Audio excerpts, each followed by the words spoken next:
Good morning guys. Breaking news.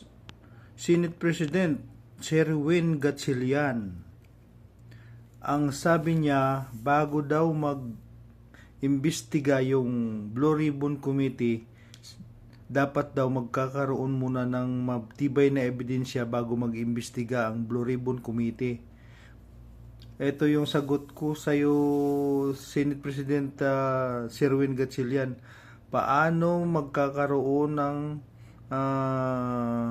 matibay na ebidensya yung Blue Ribbon Committee kung hindi ka nag-iimbestiga? Kahit sa mga pulis, pagka nagkaroon ng mga krimen, kailangan mag-imbestiga ka muna bago ka magkaroon ng matibay ebidensya. Kung hindi ka mag-iimbestiga, paano ka magkakaroon ng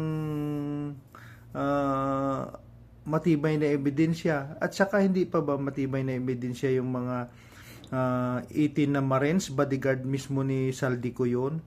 Kasi sila nakakaalam kung saan dinideliver yung mga malita.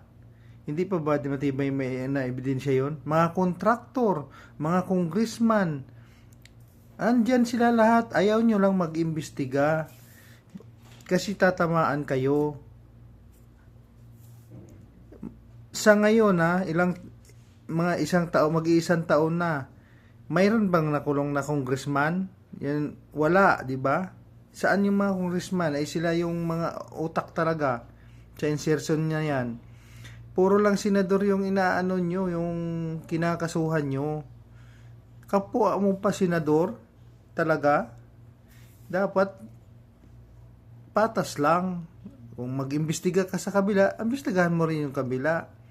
Tsaka isama mo yung mga kontraktor, yung mga kontraktor ang nakakaalam kung sino talaga yung flood control project na yan. Sila yung may alam kung sino yung ng contract na yan sa flood control. Maraming congressman dyan na hindi pa nakasuhan hanggang ngayon. Si Saldico, si Sandro Marcos, nandyan. Wala pa rin na... Kasi tatamaan kayo pagka nag-imbestiga kayo eh. Nandyan si Erwin Tulfo. Tatamaan siya. Kaya takot na takot ka. Tsaka mapunta mismo doon kay Bongbong Marcos pag nag-imbestiga ka. Kasi marami nang tumuturo doon talaga sa taas eh. Yung binanggit ni Ping Lacson na si Bersamin, tsaka si Olaybar. Pinatawag nyo ba sa Senado? Hindi naman, di ba?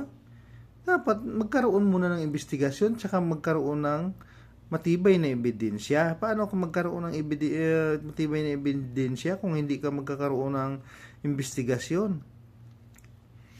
Ano guys masasabi nyo dito sa sinabi ni Senate President Sherwin Gatchalian? Comment nyo kung anong masasabi nyo dyan. Bye bye, maraming salamat, God bless.